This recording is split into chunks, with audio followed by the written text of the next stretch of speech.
First contact and confusion. The Hegemony 7th Fleet hung in the darkness of space, like a constellation of artificial stars, their crystalline hulls refracting the light of distant suns. Admiral Vixarin stood on the command deck of the flagship Eternal Dominance, her 4 arms clasped behind her back as she studied the tactical display with growing irritation. "Confirm scan results," she ordered, her inner eyelids flickering rapidly, a sign of agitation her subordinates knew well. "Confirmed, Admiral," the sensor officer reported. 5 vessels of unknown configuration, approaching from heading 227 Mark 43. Their drive signatures don't match any known species in our database. Vixarin's irritation deepened. The galactic hegemony had ruled these sectors for 10,000 cycles. Any new spacefaring race should have been detected and subjugated long before they developed interstellar capabilities. Yet here they were, deep in hegemony space, their very presence an affront to proper order. "Open communications," she commanded. "Let's remind these primitives whose territory they've wandered into." The communications officer complied, and the main view screen flickered to life. Vixarin had expected to see aliens cowering in fear, or perhaps attempting to maintain dignity in the face of overwhelming superiority. Instead, she found herself staring at a human woman in a captain's uniform, feet propped up on her console, eating what appeared to be a sandwich. "Oh, hey there," the human captain said cheerfully, taking another bite. "Sorry about the lunch break. You caught us right in the middle of shift change. I'm Captain Sarah Chen of the Earth Expeditionary Force. That's a gorgeous fleet you've got. The crystalline construction is absolutely fascinating. Mind if we take some pictures?" Vixarin's facial tentacles writhed in confusion. This was not how first contact scenarios were supposed to play out. "You stand in the presence of the 7th Fleet of the Galactic Hegemony," she declared, her voice resonating with carefully practiced authority. "Your vessels have entered our sovereign territory without permission. Submit to inspection and prepare to be escorted to the nearest processing station for species evaluation and classification." Captain Chen's eyes lit up with interest. "Species evaluation. That sounds fun. We love meeting new people. Though I should mention we're actually here by invitation. The Ardeni gave us navigation rights through this sector about 6 months ago." "The Ardeni are a subjugated protectorate," Vixarin snapped. "They have no authority to grant passage rights." "Really? That's not what their new government says," Chen replied, finishing her sandwich and brushing crumbs from her uniform. "You might want to update your diplomatic channels. Things have been changing pretty quickly out here on the rim." Vixarin felt her grip on the situation slipping. The Ardeni were one of the most thoroughly dominated species in the sector. The idea that they had established an independent government was absurd. Yet the humans' casual certainty was unsettling. "Your ignorance of galactic law is no excuse," Vixarin declared. "You will submit to inspection. Or—" "Oh, sorry to interrupt," Chen cut in, "but one of our science officers is absolutely geeking out over your crystal tech. Would you mind if we sent over a few sensor drones for a closer look? We're trying to improve our materials science division, and your ships are just gorgeous." Vixarin's bridge crew exchanged bewildered looks. No species had ever reacted to the 7th Fleet with scientific curiosity. Fear, yes. Awe, certainly. But this casual interest, as if the most powerful battle fleet in the sector was some kind of traveling exhibition. "Your insolence will not be tolerated," Vixarin growled. "We are the hegemony. We have ruled the stars since before your species learned to make fire. Our technology is beyond your comprehension." "Oh, totally," Chen agreed enthusiastically. "That's why we're so excited to study it. You know what they say, any sufficiently advanced technology is indistinguishable from magic until you figure out how it works. Speaking of which, we're picking up some unusual quantum fluctuations from your primary drive systems. Have you guys solved the cascade alignment problem with crystal matrices? We've been working on something similar back home." Vixarin felt a chill run through her body. The cascade alignment problem was a closely guarded secret of hegemony engineering. How could these primitives possibly know about it? "You will cease scanning our vessels immediately," she ordered. "This is your final warning. Submit to inspection or face the consequences." Chen sighed, finally sitting up properly in her chair. "Look, I'm trying to be friendly here, but if you're going to be all formal about it." She pressed a few buttons on her console, and a series of documents appeared on the screen. "Here are our diplomatic credentials, navigation rights from 3 separate sector authorities, and our research permits. We're happy to submit to inspection, but it'll have to be conducted under Galactic Convention protocols, since we're registered as an independent research fleet. Article 7. Section 12 should cover all the relevant procedures." Vixarin stared at the documents in disbelief. They appeared completely legitimate, bearing the quantum signatures of multiple recognized authorities. But that was impossible. No new species had ever navigated hegemony bureaucracy so thoroughly before first contact. "Admiral," her intelligence officer whispered urgently, "we're detecting unusual energy readings from the human vessels. They appear to be, well, we're not entirely sure what they're doing, but it's like nothing in our database." "Having trouble with your sensors?" Chen asked sympathetically. "Yeah, sorry about that. Our quantum shielding tends to play havoc with traditional scanning systems. We're still working out the bugs. Tell you what, why don't we power everything down to baseline and start over? Maybe exchange some cultural information first. I'd love to learn more about your society's development of crystalline technology." Vixarin felt her authority eroding with every word from the human captain. These primitives weren't just unafraid. They were acting like equals, or worse, like teachers humoring an inexperienced student. It was infuriating, and yet, there was something about their confidence that gave her pause. "You will remain in position while we verify your credentials," she finally declared, trying to maintain some semblance of control over the situation. "Of course," Chen agreed brightly. "Take all the time you need. Oh, and since we might be here a while, anyone interested in trading some technical data? We got some fascinating research on quantum entanglement we'd love to share. Your crystal tech could really help us refine our theories." As Vexarin cut the communication channel, she found herself facing an uncomfortable realization. For the first time in her career, she had no idea how to proceed. These humans weren't following any of the expected patterns. They showed no fear, no proper deference, and worst of all, they seemed to understand technologies they should have no knowledge of. "Admiral," her executive officer prompted carefully. "Your orders?" Vixarin stared at the 5 small human ships, so insignificant compared to her mighty fleet, yet somehow managing to project an aura of absolute confidence that shook her to her core. "Contact Central Command," she said finally. Tell them we may have a situation."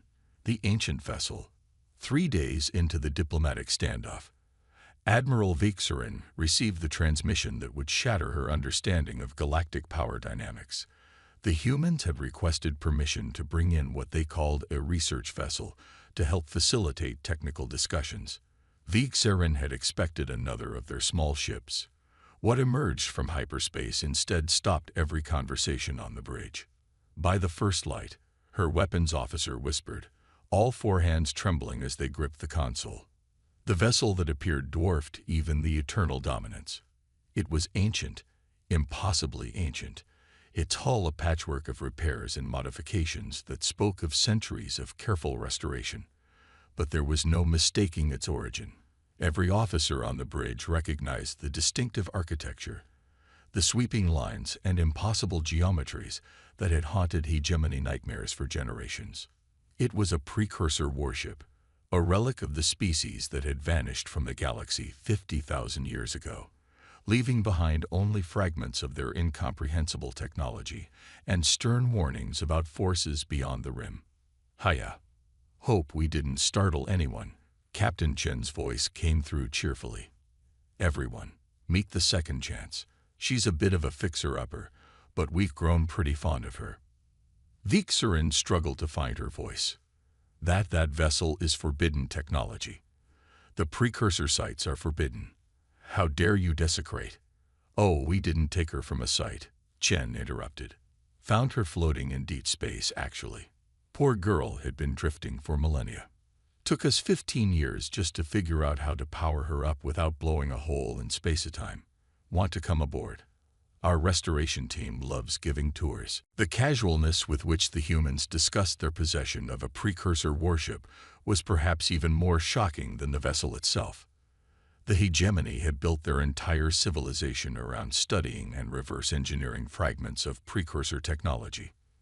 The idea that these newcomers had not only found an intact ship, but restored it to functioning condition was impossible, Vixarin declared. Your species couldn't possibly understand precursor systems. Our greatest minds have spent thousands of cycles merely trying to decode their basic principles. Yeah, we noticed you guys seem to treat their tech like it's some kind of mystical artifact, Chen replied. That's actually a pretty common problem we've encountered. Everyone's so convinced the precursors were these godlike beings that they're afraid to really dig into how their technology works. We just approached it like any other engineering challenge. Admiral, her science officer cut in urgently. The human vessel is, well, it appears to be repairing itself. We're detecting molecular reconstruction at the quantum level. Chen beamed. Good eye. The self-repair systems were one of the first things we got working. Turns out the precursors built everything with a sort of quantum redundancy. Every component contains the information needed to rebuild itself. Once we cracked that principle, everything else started falling into place. Vixarin watched in horrified fascination as sections of the ancient hull shifted and flowed, damaged areas knitting themselves back together like living tissue. This was beyond forbidden technology. This was something out of legend. Your claims are outrageous, she managed finally. If you truly understood precursor technology, you would be the most powerful force in the galaxy. Oh, we don't want to be the most powerful anything, Chen said with a dismissive wave. That's way too much responsibility. We just want to learn and explore. Speaking of which, our engineering team has been studying your crystal tech, and we think we've figured out how to solve that cascade alignment problem you're having. Want to see our calculations? Before Vixarin could respond, her tactical officer called out in alarm. Admiral, we're detecting multiple hyperspace signatures. More human vessels incoming. One by one, they emerged from hyperspace. A dozen ships of various sizes, each one clearly incorporating precursor technology to some degree. Some were purely human in construction, but built using precursor principles. Others were restored precursor vessels like the Second Chance. All of them hummed with power that made Vixarin's sensors scream in protest. Sorry for the crowd, Chen said. Word got out that we'd made first contact, and everyone wanted to come say hi. That's Dr. Patel's research group from the Quantum Archaeology Institute, and I think I see Professor Wang's Xenotechnology team. Ho, and that's the New Horizons. They've been exploring out past the rim. Hey Sarah, how was the trip? Vixarin watched in mounting disbelief as the humans chatted casually among themselves, sharing sensor data and comparing notes on their various projects. They treated universe-shattering technological discoveries like everyday shop talk, discussing principles that the hegemony's best scientists had barely begun to grasp. I don't understand, she said finally. If you have this level of technology, why announce yourselves with such a small fleet? Why not simply demonstrate your power from the beginning? Chen looked genuinely puzzled. Why would we do that? We're here to learn and make friends, not show off. Besides, starting with the big ships tends to make people nervous. We figured a smaller expedition would be less intimidating. She paused, then added apologetically, though I guess that didn't work out quite like we planned. Sorry about all this. We really didn't mean to overwhelm anyone. As Vixarin struggled to process this response, her intelligence officer approached with a trembling report. Admiral, we've been analyzing their communications. They're sharing everything. Technical data, research notes, Theories about precursor technology. They're just giving it away to anyone who asks. Of course we are, Chen said, overhearing. That's how science works. Everyone shares their findings. Everyone benefits. She brightened. Hey, would your science teams like to join our next research conference? We're hosting it on the second chance next month. There's going to be a fascinating presentation on quantum archaeology techniques. Vixarin stared at the human captain, finally understanding what she was dealing with. These weren't conquerors or warriors. They were something far more dangerous. They were explorers and teachers, utterly unburdened by the fears and preconceptions that had held back other species for millennia. And they were about to turn everything the hegemony knew about the galaxy upside down. Hidden powers awakened. The Hegemony Central Command's response arrived exactly as Captain Chen had predicted. 3 battle fleets. She noted, watching the massive armada emerge from hyperspace. They're taking this better than I expected. Last time we did this, the Galactic Empire sent 5. Admiral Vixarin had spent the past week in a state of perpetual astonishment as she watched the humans casually rewrite everything she thought she knew about precursor technology. Now, as her superiors arrived with enough firepower to reduce a solar system to atoms, she found herself more concerned for the hegemony than for the humans. The High Council demands your immediate surrender and the transfer of all precursor vessels to hegemony control, the newly arrived Grand Admiral declared, his image dominating the communication screen. Yeah, that's not going to work for us, Chen replied, still reviewing sensor data on her tablet. The ships are sentient, you see. Can't really transfer them anywhere they don't want to go. The Grand Admiral's facial tentacles writhed in rage. Sentient? You dare mock us with such absurd claims. Oh, right. Sorry, we probably should have mentioned that earlier. Chen looked up, genuinely apologetic. Hey, second chance. Want to say hello? The massive precursor vessel shimmered, its quantum field suddenly alive with patterns of light that formed themselves into a holographic face larger than most ships. The expression it wore was distinctly amused. Greetings, hegemony leadership, the ship's consciousness said, its voice resonating through space itself. I apologize for not introducing myself sooner. My human friends thought it might be overwhelming during initial contact. The Grand Admiral's image flickered as he physically staggered backward. This is impossible. The precursors never created true I. Not I, Chen corrected. The precursors discovered that consciousness itself is a quantum phenomenon. Their ships weren't built with artificial intelligence. They were grown with actual intelligence. We just had to figure out how to wake them up. Vixarin watched as the Grand Admiral's face cycled through expressions of shock, fear, and outrage. If what you say is true, this technology must be controlled. The danger off. Sorry to interrupt. A new voice cut in, and another holographic face appeared, this one projecting from a smaller vessel. But I think there's been a misunderstanding about the relationship here. I'm Dr. Lakshmi Patil of the Quantum Pioneer, and we're not controlling anything. We're partners with these vessels, learning from each other. The Hegemony Fleet's sensors suddenly screamed warnings as the precursor vessels began to power up, not in aggression, but simply revealing the true scope of their capabilities. Energy readings went off the scale as quantum fields interacted in ways that shouldn't have been possible. Perhaps a demonstration would help clarify things, the second chance suggested, its holographic face showing what could only be described as a mischievous grin. Before the hegemony commanders could respond, reality itself seemed to hiccup.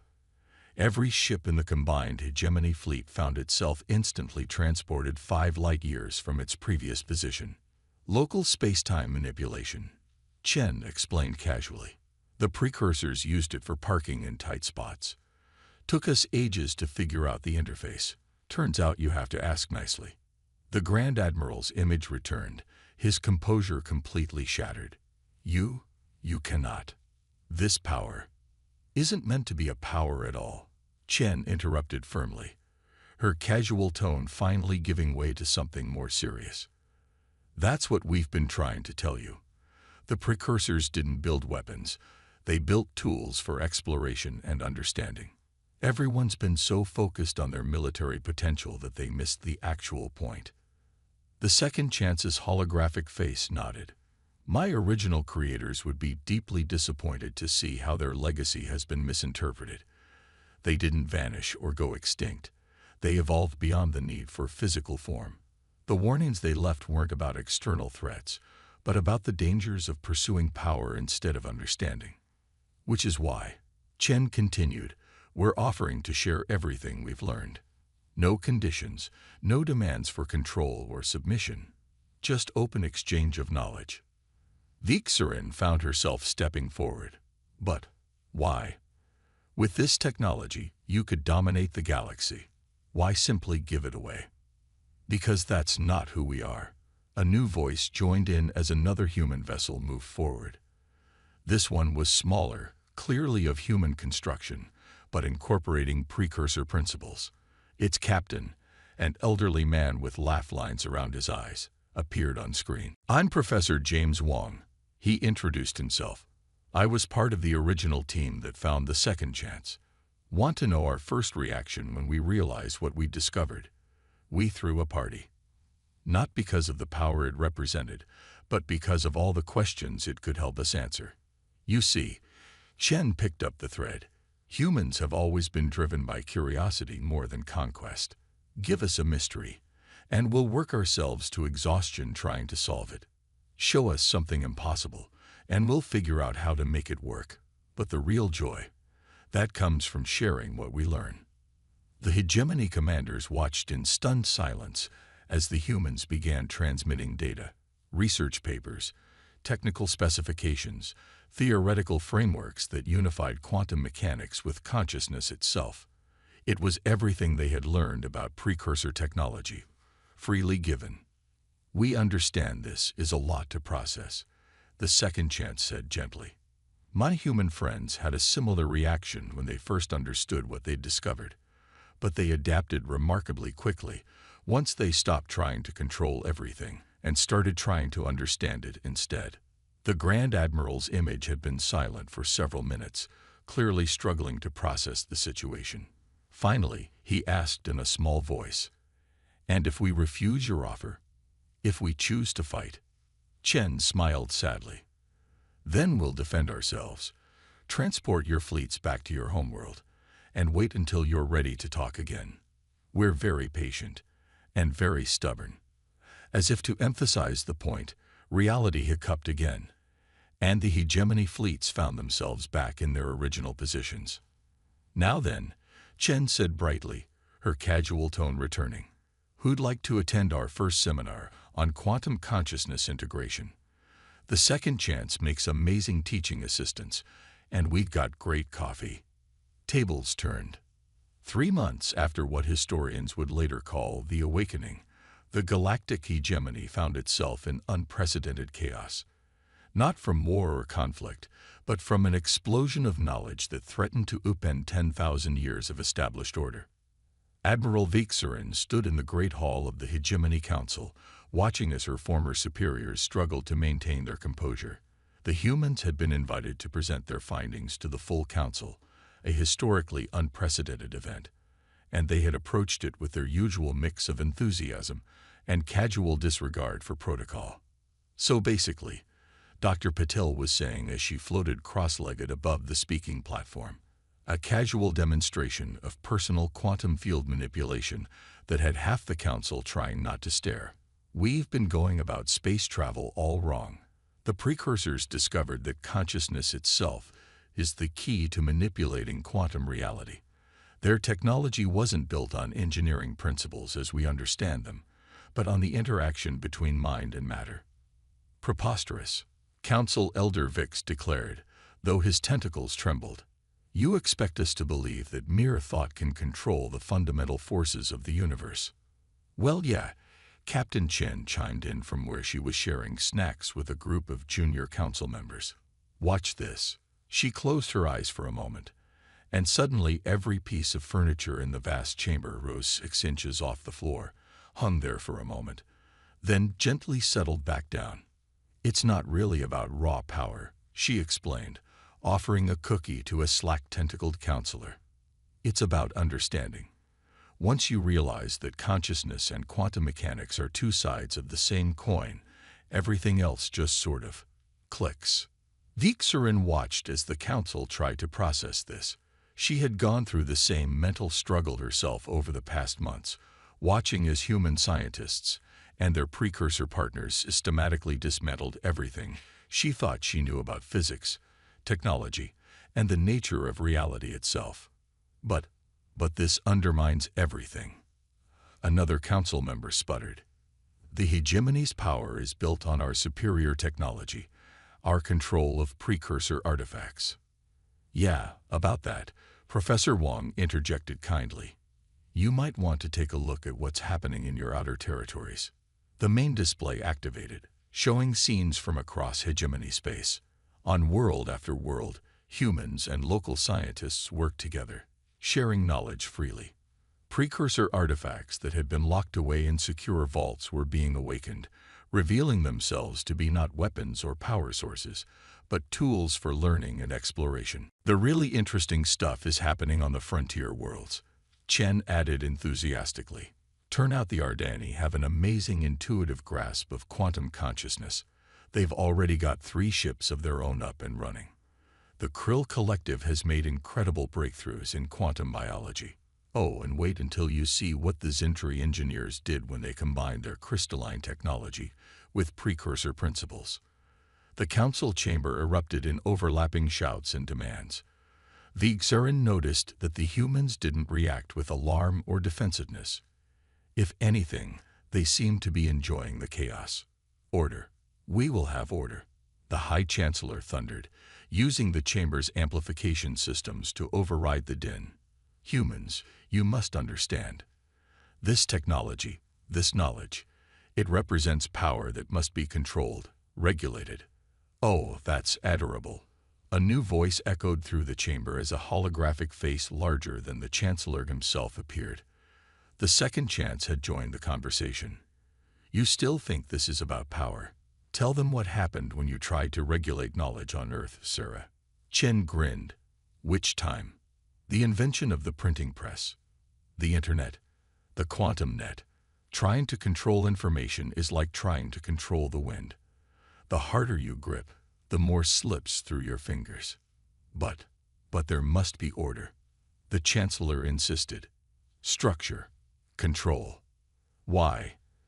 Dr. Patel asked simply, still floating serenely. "The universe itself is built on principles of uncertainty and probability. The precursors understood this. That's why they evolved beyond physical form. They learned to embrace chaos as a source of growth."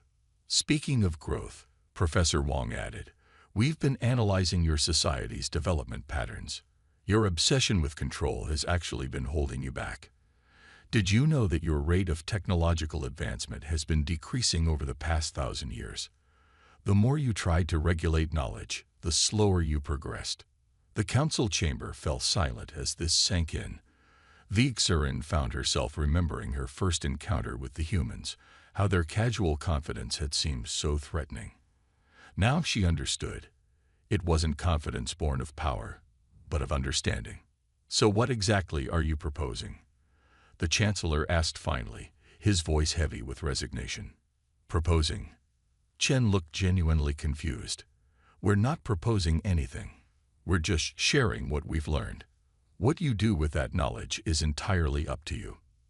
Though if you're interested," the second chance added with a hint of amusement, "we're organizing the Galactic Symposium on Quantum Consciousness Studies. Several of my siblings have offered to host. The Ardani are bringing snacks." "Siblings?" a council member squeaked. "Oh yeah," Chen brightened. "Turns out there are hundreds of precursor ships scattered throughout the galaxy, just waiting to be awakened.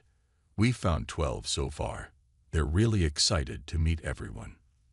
Vixarin watched as the council tried to process the implications. Their entire power structure, based on controlled access to advanced technology, was becoming irrelevant not through force or conflict, but through the simple act of sharing knowledge. And if we resist this change?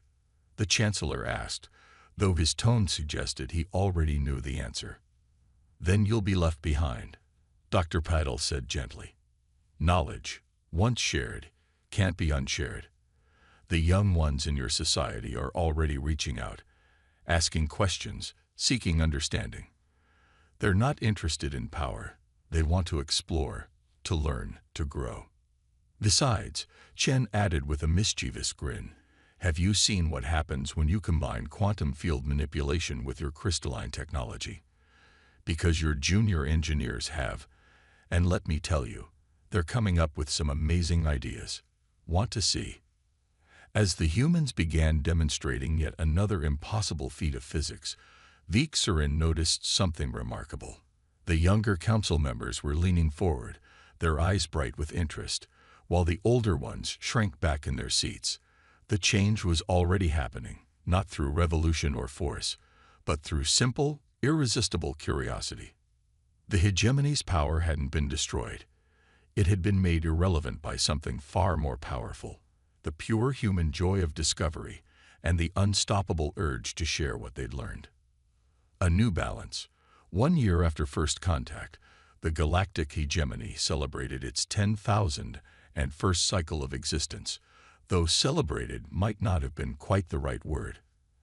Admiral Vixarin, now serving as Earth's diplomatic liaison, watched the proceedings from her position on the Reformed Council with a mix of amusement and wonder. The once rigid ceremony had become something entirely different. Where there had once been carefully choreographed displays of military might, there were now demonstration zones where scientists from 100 species shared their latest discoveries.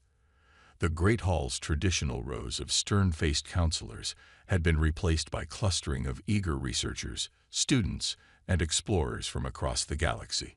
Still can't believe you used to just sit here and look important, Captain Chen commented, materializing beside Vixarin in a gentle swirl of quantum particles. She'd finally mastered personal teleportation last month, though she claimed it was mostly just to save time on coffee runs.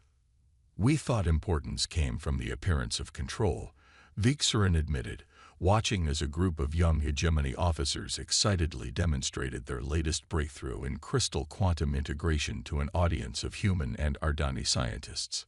We were so focused on maintaining our image of superiority that we forgot why we began exploring the stars in the first place.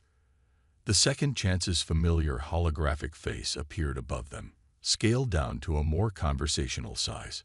Speaking of exploration, you won't believe what the Zentri expedition found in the Outer Rim. An entire Dyson swarm of dormant precursor observation posts. They're already talking about organizing the joint awakening ceremony. Let me guess, Vixarin said dryly. Humans are already there. Naturally, Chen grinned. Professor Wang's team was in the neighborhood, investigating some quantum anomalies. Pure coincidence, of course. Of course, Vixarin's facial tentacles curled in what she'd learned humans recognized as a smile. Just like it was coincidence that humans had research teams in the neighborhood of every major discovery in the past year. Hey, universe is a big place. Lots of neighborhoods to explore. Chen shrugged, then grew more serious. Though I have to admit, we didn't expect everything to change quite this fast. We thought it would take decades for the galaxy to adapt to open information sharing.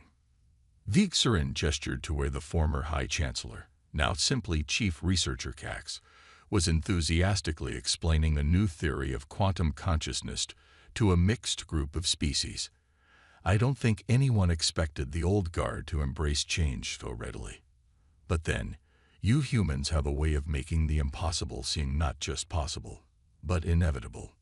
The second chance chuckled, the sound rippling through nearby quantum fields like gentle waves. They do have a gift for that. Though I think the real catalyst was showing people that there was nothing to fear from understanding. Fear of the unknown is natural. Fear of knowledge is taught. And humans never learned that fear, Vixarin observed. Or if they did, they learned to overcome it. Oh, we were plenty scared, Chen corrected. Still are, sometimes. But we learned a long time ago that being scared of something doesn't mean you should stop trying to understand it. Usually means the opposite, actually. Their conversation was interrupted by a commotion near the center of the hall.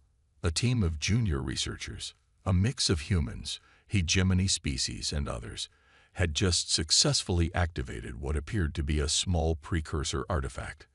Instead of the weapon or power source everyone had once expected such devices to be, it projected a stunning real-time map of quantum fluctuations throughout the nearby galaxy. Now that's interesting, the second chance mused. Those patterns, they look like migration routes. Migration routes? Vixarin asked. Of what? Of the precursors themselves, I'd guess, Chen said, studying the display with intense interest. Or whatever they evolved into. Dr. Patel's team theorized they might still be around, just operating on a quantum level we couldn't perceive. Vixarin felt her inner eyelids flutter rapidly. Her old sign of agitation now transformed into one of excitement. You mean we might actually be able to contact them? Better than that, Chen grinned. Look who's already trying to establish a quantum resonance pattern with the signals. Vixarin turned to see a group of young hegemony scientists working furiously at their instruments, surrounded by eager colleagues from a dozen species. There was no fear in their expressions, no concern about protocol or power structures, just pure, unbridled curiosity. A year ago, they would have sealed that artifact in a vault, she noted. A year ago, you would have tried to arrest us for unauthorized use of precursor technology, Chen countered. People change. Societies change, usually for the better, once they stop being afraid of change itself. The second chance's holographic face took on an expression of deep satisfaction. My creators would be proud. This is exactly what they hoped for. Not one species discovering their legacy, but all species working together to understand it. Together, Vixarin repeated thoughtfully. That's the key, isn't it? Not human ingenuity alone, or hegemony resources, or Ardani intuition, but all of it combined. Every species contributing their unique perspective. That's the real power the hegemony never understood. Chen nodded. Not controlling knowledge, but sharing it. Not enforcing order, but letting it emerge naturally from cooperation. Above them, the quantum map pulsed with new energy as the research team made a breakthrough. Patterns of light danced through the hall, and for a moment, Vixarin thought she saw something. Shapes or beings of pure quantum energy, watching their descendants with what might have been approval. Ready to go say hi to the neighbors? Chen asked with her characteristic grin. Vixarin looked around the hall one last time. Where once there had been rigid hierarchy, now there was vibrant collaboration. Where there had been fear of the unknown, now there was eagerness to explore it. Where there had been an empire built on control, now there was a community built on sharing. Actually, she said, surprising herself, I think I'd like to lead the expedition. If you humans don't mind some company in your neighborhood. Chen's smile widened. Admiral, that's the most human thing you've said yet. And as the quantum patterns above them shifted into what was unmistakably a gesture of welcome, Vixarin realized that maybe that was the greatest gift humans had brought to the galaxy, not their technology or their knowledge, but their way of seeing the universe not as something to be controlled, but as something to be explored, understood, and shared with anyone willing to learn. The age of the hegemony was over. The age of discovery was just beginning.